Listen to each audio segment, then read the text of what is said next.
வணக்கம்.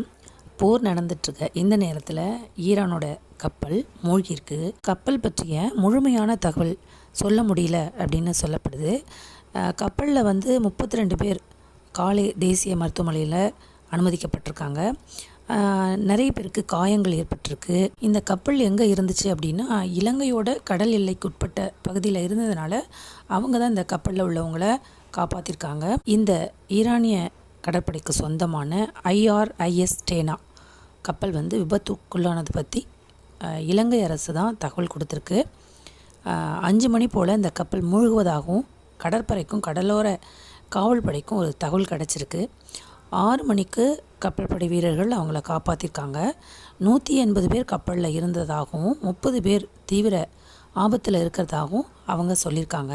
இந்த கப்பலோட அளவு பார்த்தோம்னா 1500 டன் எடை கொண்டதாகவும் 95 மீட்டர் நீளமும் உள்ளதாக இருந்திருக்கு. இந்த கப்பலை பொறுத்த வரைக்கும் நூர் அல்லது காதர் என்று அழைக்கப்படக்கூடிய கப்பல் எதிர்ப்பு ஏவுகணைகள், 76 மில்லிமீட்டர் ஃபாஜர் 27 கடற்படை துப்பாக்கி, 30 மில்லிமீட்டர் ஆயுத அமைப்பு ஆயுதங்கள், இதெல்லாமே தளத்திலிருந்து வானோக்கி செலுத்தும் ஏவுகணைகள் இதெல்லாமே அங்கே இருந்திருக்கு.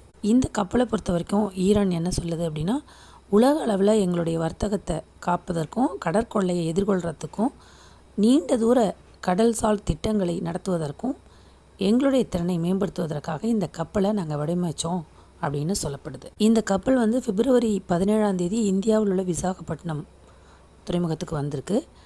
இந்திய கடற்படையோட எக்ஸ்தல பதிவின்படி பார்த்தா இந்த கப்பல் கடற்படை பயிற்சியில் கலந்து கொள்ள வந்திருக்குன்னு சொல்லப்படுது. இந்த கப்பலை பற்றி முழுமையான தகவல் நமக்கு கிடைக்கல. கிடைச்சவங்களை அவங்க காப்பாற்றிருக்காங்க அப்படின்னு சொல்லப்படுது. நன்றி.